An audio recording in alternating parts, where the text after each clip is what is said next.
welcome. I am so glad that you were here. Listen, we've got a great program for you today because I wonder if you've ever either seen from afar or been a part of yourself a relationship that was so far gone. I mean, so much betrayal, so much resentment, so much hurt, so much bitterness. You never ever thought there could ever be enough forgiveness in the world to sort of be a healing salve over a wound like that one. Well, we've got a story today that is going to reshape your view on how relationships can be restored after incredible brokenness. This is going to be a good one. Pull up a chair and join us.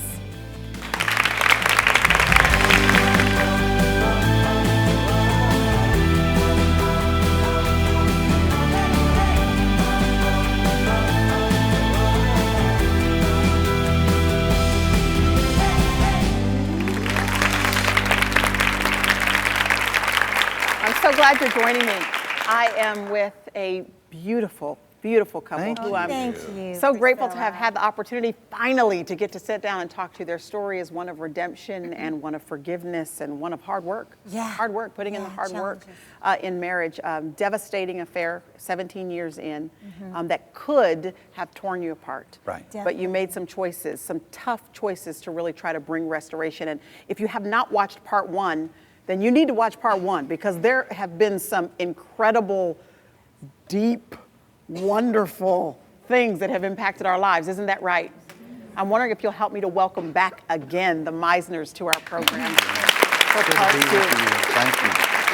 I mean, we've already been just changed and transformed already just from listening to the first part of your story. And, you know, we got to a place where you were telling us that on that first night you held hands, you prayed after finding out the devastating news about this affair, and you guys held hands. You're terrified, you're afraid, probably filled with shame and regret and guilt, and you just stand up from that prayer and you dance with each other in a hotel room. Right. What was that like for you, holding this woman in your arms who had betrayed your trust? I wasn't dancing alone because we had so much pain with each other. Yeah. So much. But when we pray, we look deep into each other's eyes. It's not close your eyes and let's turn pray about away. this. But we're looking deep into each other's eyes, and we are being challenged to discover the life of God in that other person. And the eyes were the window to the heart. So we were challenged to just look deep into each other's eyes and just ask God to meet us here and bring us back face to face. Yeah. So, you know, although things on the outside, we're living with a new normal. Yeah. There's the truth of the reality of who this person really is, and me as well. And no matter, we're not smart enough or good enough or bad enough to destroy God's purposes and plans. He really is a redeemer. He is a redeemer. He really is. And so tell us what happened in the days and the weeks that followed that dance. Well, within that week, we were doing okay. And we had gone away to spend a week to just get some good help. But that week I had a freak out. And I call it my first panic attack because I had a thought that I had never had before, but it was accompanied with all kinds of emotion. And I just freaked out. And it was the thought of, what do I do if as a result of the affair she's pregnant? Because I had had a vasectomy, you know, and so I'm sure that would be a game changer. So we're walking across the parking lot, Audrey, myself, and our pastor. And that thought just hits you one day. Yeah, and I'm freaking. Yeah. Because then it's over. I think we can make it, but if this, and so we're walking across the parking lot, and I say to my pastor, Leo, I said, Leo, what do I do if she's pregnant? He didn't hesitate, he didn't pause. That would have been polite. You know, had he said, whoa, you know what, give me a couple days, I'll get back to you. You know, that would have been nice. But before I could even finish asking my question, he answered me immediately, without hesitation. He says, Bob, his grace will be more than enough for you. See, the audience is like, oh, yeah. And I'm like, really? Yeah. Man, I'll take you out right now. It sounds so good in theory, doesn't it? Don't give me a religious cliche because this is my life that we're talking about. But immediately, I was arrested by the Holy Spirit. And he spoke to my heart and he said, Bob, this man knows something about my nature and character you know nothing about. My grace is more than enough for you. Yeah. Tell us what those next days and Well, weeks so look then like for it was you. 2 weeks later we went back to Canada. And when I told Bob about the affair, I didn't think I could face my future. But there we were in a doctor's office, and the pregnancy test came back positive. And now, walking out of that doctor's office, our kids are now 10, 12, and 15 years old. Now there's a baby. And this baby is biracial. It will not look like the other kids. And all I've ever wanted to do, Priscilla, is to love people. You remember my first memory, just singing Hosanna to the King of Kings. And now walking out of that doctor's office, the enemy screams in my ear and says, see, you're a fool to think that you're going to be known for the rest of your life for the most stupid and selfish thing you've ever done. You're disqualified. There's no hope for you. There's no happy ending. And probably the one that hit me the hardest, my mom and dad were public people. They're going to be disgraced. And then the worst one for me was my kids are going to be messed up. I love my kids so much. Of course you do. They're going to be messed up because of your stupidity. Did you ever, and I have to ask this, did you ever even for a second think, if we abort this baby, we can get away with nobody knowing what has happened? I did. I never did. 3 days later, I not only had that thought, Priscilla, I made the phone call. I will never forget that day because I was alone in the kitchen, and I started to realize that truth, I had to love truth, but I was stuck in a lie because I called the abortion clinic. I did that. And they said, you know what? This is such early detection that we can just send you 10 pills in the mail and your problem will be gone. And I remember I hung up that phone and I was faced with a decision. And I fell to my knees and I said, God, I know that no one else in this planet knows where I am right now, and no one else knows that phone call I made, but you do. And I said, I know that two wrongs don't make a right. I said, but Daddy, you know, I have loved you all my life, and I'm not just praying. I am begging you. I am begging you, God, Papa, Daddy, if you love me, I am begging you to take this from me. Give me a miscarriage. Take this baby to heaven, because I cannot go through my life with this reality. I cannot do it. And I remember in that moment, in that desperation, I mean, it was just a couple days later that, I don't know where to go in the story here because there's so much, but I will say that a couple days later I had a God moment, and I am so glad I did.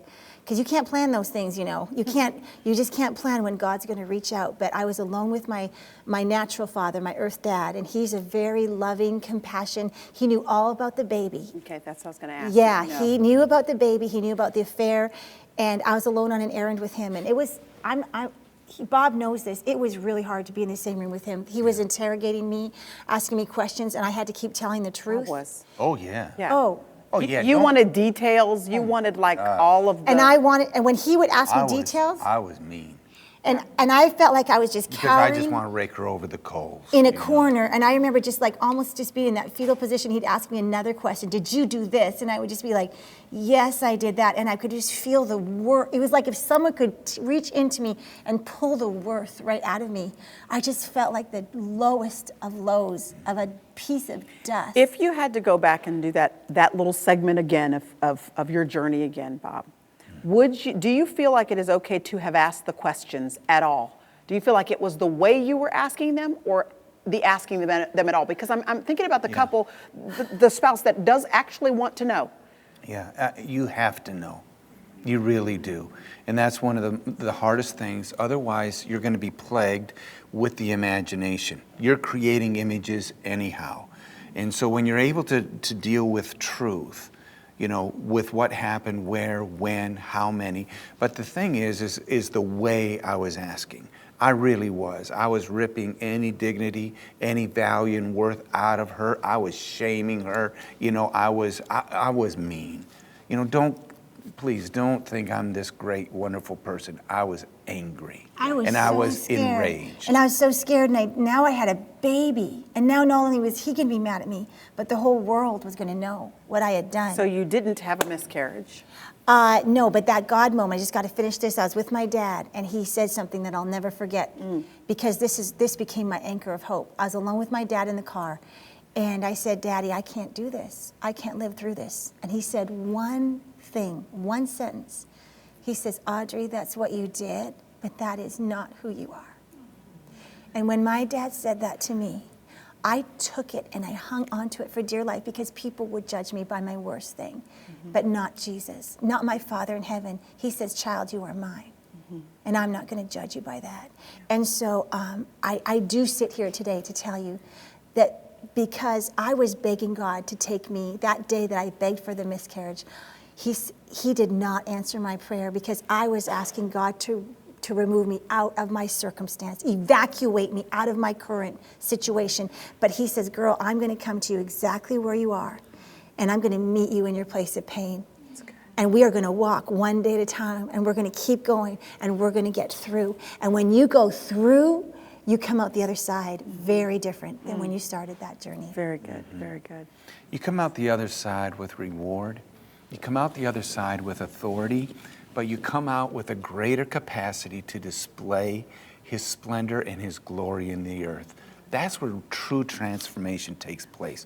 We're always trying to change things, manipulate, manufacture things on the outside, but we're never dealing with the truth or the lies that are buried in our heart. And that's what then creates those cycles where we're going around again and again. And that's why she and we needed to be lovers of truth, because we didn't want to be here, in another few years. I didn't want us to just make it and then end up in a divorce later on. I remember receiving the phone call from my dad, who was my hero, and said, Bob, he says, I thought you should hear this from me.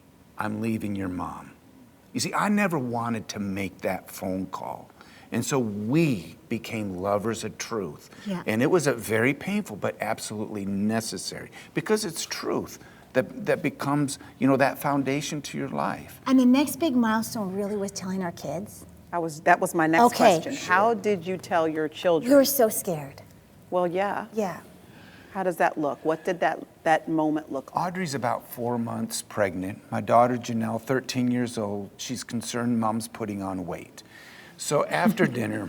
We can only hold this back so long. I guess the miscarriage is not happening. And we had left the town we were living in, Winnipeg. We had left there, resigned our positions, moved to Phoenix. Again, the principle, we weren't running from anything, but we were going to a place of rescue. And so we were living there. Audrey's 4 months pregnant. After dinner, I said, kids, let's meet up in the bedroom. We'll have a family meeting. That evening, Audrey and I seated on the floor. My oldest son walks in. Are you still angry at this point? I mean, Yeah. where you're still berating her and still trying to rake her over the coals about it. Okay. It was tough. So you gather the kids. Yeah, but you see, you make choices. Yeah. You choose life every day. Yeah. You choose life today, and I'm going to choose it again tomorrow, and again and again. And so, again, you have good moments, you have bad moments. Sometimes it feels like an hour is a day. Yeah. The pain is so intense. And so, that evening, I invite the family, let's all get together. We're sitting on the floor, we're crying. My oldest son comes in, and fear just grips his heart. He's like, wow, why are my mom and dad sitting here crying? He sits down, my daughter comes in, same reaction, just full of fear. Something's wrong. My 10-year-old son comes in. Here we are, a family of 5 sitting on the floor. Before a word is spoken, I stand up. I walk over to the bed and I pull the queen-size blanket from the bed. Audrey is seated there on the floor, and I take that blanket and I cover her from head to foot. I kneel down beside her and I wrap my arms around her.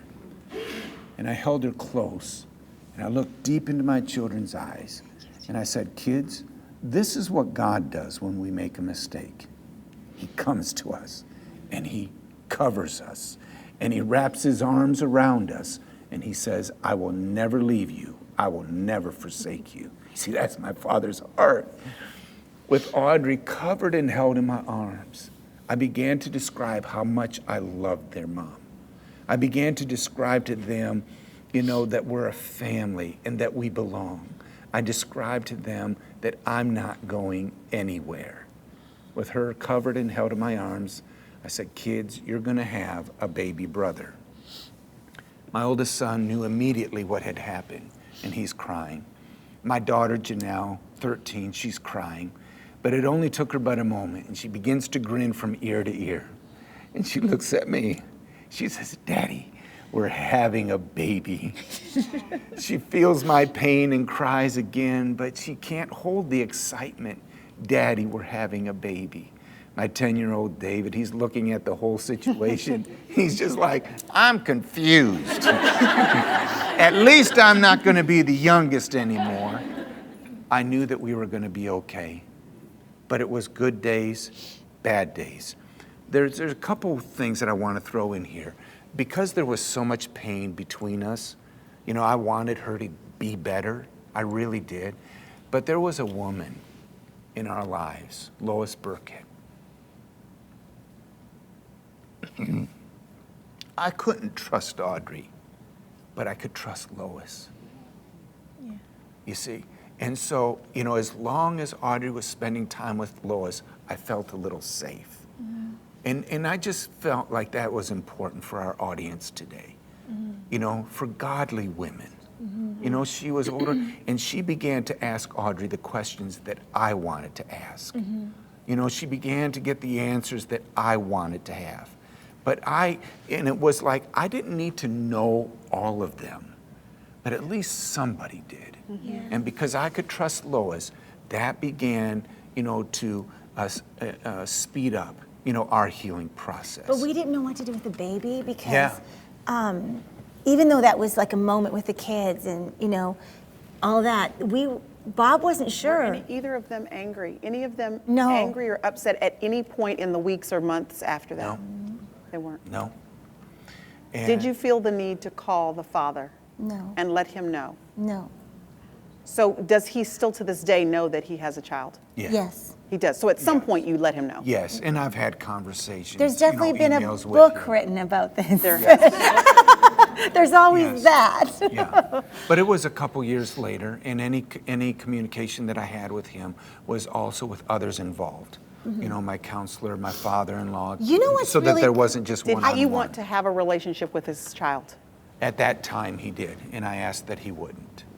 At And age he respected that? Yeah. Yeah. He has always respected that. Yeah. I didn't want an odd uncle into the family, and I knew that my other 3 children couldn't handle having him. Because the they were in picture. relationship with him. How would you have handled if he wanted to be in relationship with his son? Right. How would you have handled it if he wouldn't have been okay with that and would have I said, guess "This is I my would child"? have had to have handled it. Yeah. But I would have handled it. But the beauty is that, my son, Robert, was born in Arizona. And in Arizona, the husband is the father. Legally. And my name is on his birth certificate. Yeah, it's a legal thing. So it's a legal thing. So I really don't want you all to miss problem. that possessive pronoun he just used about this boy. My son. I've got more of them, my dear. I've got many, many more. Because we had good days, bad days, but here was my greatest fear. Would I be able to love this baby as my own, or would I forever be reminded of the betrayal and the rejection? Because I know what it's like to have a little one crawl up your leg and look you in the eye and say, "Daddy." You see, I'd role play these images in my mind, and I'd say, "But I'm not your daddy." Mm-hmm. And I was being very, very real with what I was going through. Yeah. I was so angry and so enraged. And I knew that it was unfair for this baby to be raised by an angry father. I've got the problem. I've got a big problem. And I was just being truthful with it. I had people, leaders in the Christian world calling me and saying, "Bob, you're doing a great job. We're so proud of you, but you can't keep this baby. We've They were got people thinking in the adoption. church, you can adopt the baby out. Don't add that pressure to your family and to your children." And why didn't you think that was a viable option for your family? It was. It was. It was. And we had a very dear couple that were close to us. And so it was a real option because, I knew that I was the roadblock. And was it an option for you, Audrey? Would you I would have done anything. Anything for I me. was in such fear. I wanted to do anything for Bob to love me again.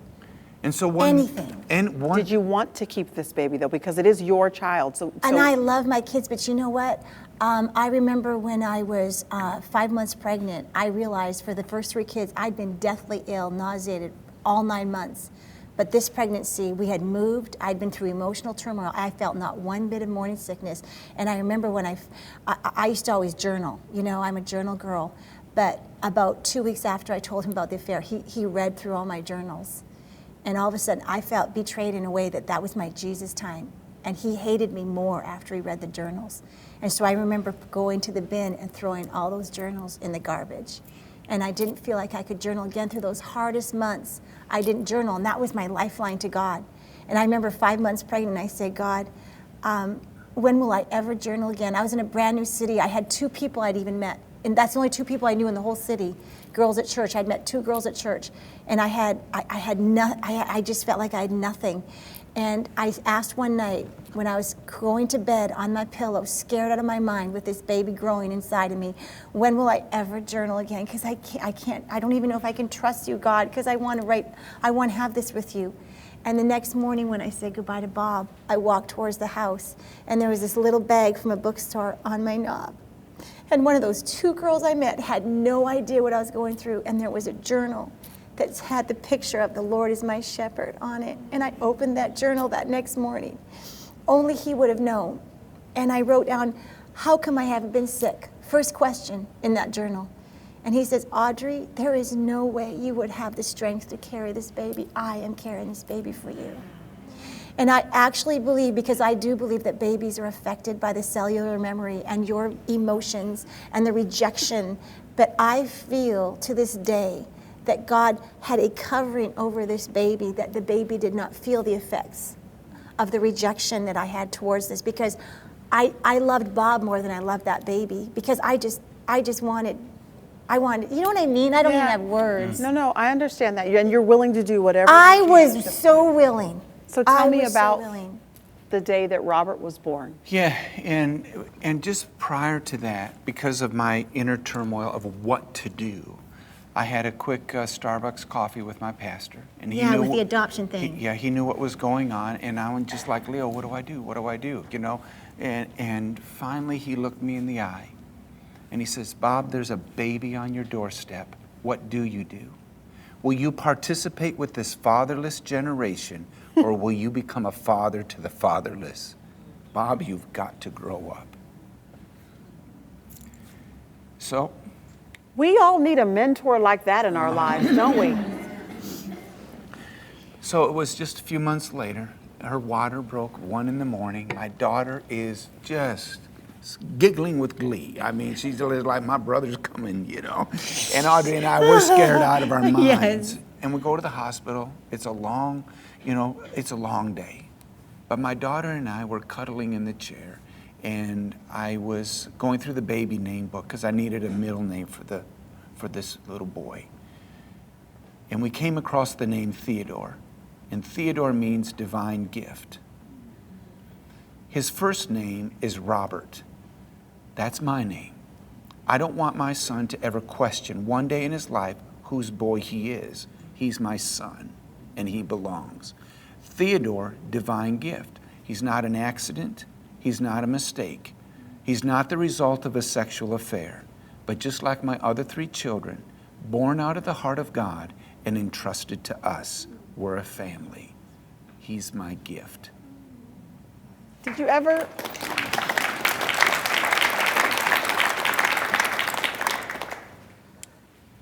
ever have concern about his racial identity?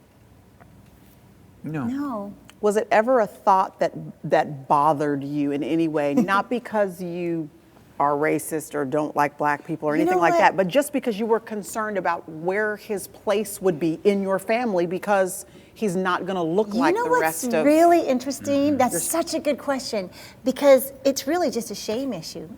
And because Jesus has done such a deep healing, and we could go on, for days about talking about... We have like 2 minutes left. Yeah, okay. Yeah. So because of the shame that, Jesus actually, I was wearing a cloak of shame, but there's an incredible story of how the day, 2 years after Robert was born, that shame was completely off of me in a nanosecond, and I saw myself robed in this most beautiful, glorious, white robe of righteousness. And Jesus says, will you see yourself the way I see you? And I said, yes. And from that day forward, that cloak of shame has not been on me, and therefore there is no way it can get on Robert. So to answer your question, I remember just a few years ago, Robert is now 15 years old, by the way. He looks like Mowgli. He's got this long hair going on, and we call him Tarzan. He's awesome. But I remember just a few years ago, because he knows this story, I remember when we told him this story, he was about 5 or 6 years old. I was going to ask how old he was. Yeah. But when he was about 5 or 6 years old, I remember it took about an hour to get it through his head because I didn't want to ruin his innocence and tell him about sex. So I just told him I kissed another guy,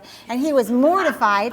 And I said, but Jesus forgave me. Like, I feel it's better that he just thinks that that's how babies are made than anything else. Well, he's 5. Yeah, exactly. But his heart was broken that Mom that I would do that. Man. And I said, you know what? Jesus has forgiven me. Daddy's forgiven me. And he got it. He went, and he put his head down, and he went, well, I'm sure glad I'm alive. That's what he said.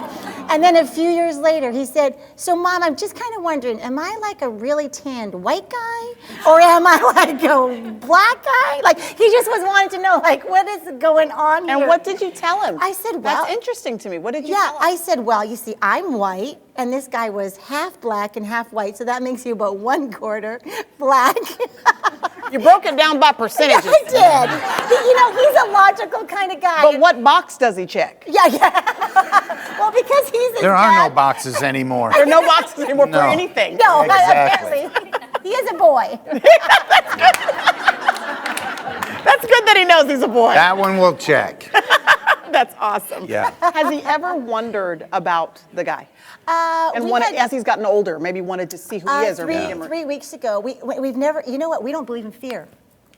You know what, we're not. Because fear will always Fear will manipulate control. and control. Yeah, Fear will always control. Always. So we haven't been scared of this. We Good. by choice, by intention. Okay. And so 3 weeks ago, this is actually really new news, and I guess it's public.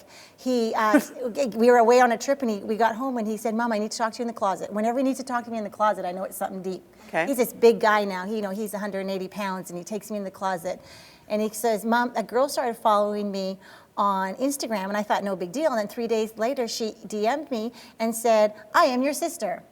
So he doesn't take 2 seconds for kids to figure out how to Instagram and how to follow who's your dad. So he just went like this. He goes, is this the guy you had the affair with?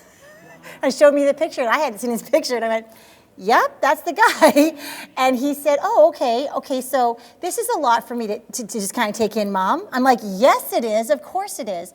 But that night, he, without even thinking, the first 3 people, he's got a brother in New York. Before he even told us. He phoned his brother in New York, who's 30. He just wanted to his heart wanted to be established who his siblings were. He had a long talk with his 30-year-old blonde brother, Christopher. And then he had a talk with his other blonde brother in Canada, who's married, who's 25. And he said, this happened to me. And David goes, wow. Like, he loves his brothers and his sister, And then he talked to his sister. And you know what? The next day when he went to school, I was really happy for him because I felt like an alignment took place in him. There's no questions. He hadn't asked us a question before that. He had never asked us. Is this kind of a new journey now you're going to walk down but to we figure out feel what like, he... yeah, we're just going to navigate. But he as it asked comes. us, he asked us questions, what should I do, this or that? And I simply said, what do you want to do? Like, there's just... Because I'm not saying no to anything. Yeah. And because I'm, as his father, I'm very secure in the identity and the dignity and value and worth I've deposited in him. He knows who he is. Good. I am grateful that it took this many years for this to happen. Yeah. He's 15. He's Yeah. pretty established in who he is. Yeah. I've got to ask this before we Sure. end our time together, which, by the way, we could talk all day, couldn't we? Yeah. About not only your story, but obviously the wealth of wisdom that you have coming out of this. It's just blessing all of us so much. But for the woman that does not have a husband like you, for the woman that has made the mistake, but there is not a husband to cover her and to represent her well, to keep her safe. What do you say to her? There is a husband. You see, peace in your heart isn't the absence of pain. Peace in your heart isn't the absence of conflict or war. Peace in your heart is the presence of someone. And that's Jesus, who is our Prince of Peace. And he will be the one that will cover you. He will be your husband. And I'm just thankful because marriage is extremely special. Marriage is the illustration in the earth that God has designed to display the extravagance of his love for his bride. Therefore, our marriages carry a prophetic edge. They speak of the very nature and the character of God, meaning that people should be able to look at our marriages and say to themselves, wow, so that's what God looks like. You see, we're so messed up. Right. We're so broken. Right. But he is a redeemer. Yes. And he redeems to the extent that here we are 15, 16 years later, and I could look back over these years and begin to wonder to myself, God, did you plan this? Was this your idea? And the answer is no. However, his redemption is so extensive, and to the depth that I know him and experience him, I would exchange it for nothing. Everybody needs to hear this message. People who need to forgive for any reason, in any dynamic of relationship, obviously specifically in marriage, but we need to know where to find you. We need to know what you're doing. We need to know how folks can hear this on an individual. Do you do individual counseling, or is it mostly just speaking, teaching, your books and your platform in that way? Yes, to all of that. We do individual, we do group, we do conferences, we go where we're invited. That's first and foremost. We go where we're invited.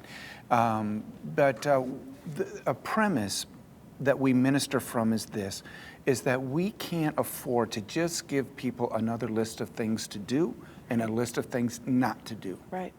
Behavior only lasts for so long. Behavior modification is necessary for a season, but what we really want to do is help people transform their heart, to really have heart transformation, because you don't live the life that you want, rather you live the life you believe you deserve. You live from the beliefs of your heart, not the intellect of your mind. Right. And so we really want to help people at that core level, and begin to, that they would experience transformation. Because when you experience transformation, then you have effortless victory. Right. You see, then it's a natural byproduct. So we do have marriage intensives that couples can come to, and some are just hanging on by a thread. 12 hours a day for 4 days. Oh yeah, we For 4 go days. we go at it. Oh yeah. Go hard. We go hard. Go hard or How go many home. couples do you have in there at a time? 10 at the most. 10 at the most. So you Yes. can really do And it's Bob and I with them, and we go through this. Yeah, it's awesome. It's exclusive time with us to really help them journey through. Because a lot of people, they'll create these codependent relationships, with counselors and ministers, and they'll spend years and years in therapy just going around the same mountain again and again. I want people to have real hope. Hope isn't wishful thinking, but rather hope is anchored within the veil. Hope is an absolute confidence. You've persuaded your heart and you have an anticipation that the promises of God can and will become mine, and it draws you into his preferred future for your life. Well, I think that you have, in fact, I know for a fact you have given someone, including me, and all of us that are in this room today, you've given us great hope. Thank you. And we thank you. Thank Would you you, guys Jesus. please help me? Thank you, Jesus.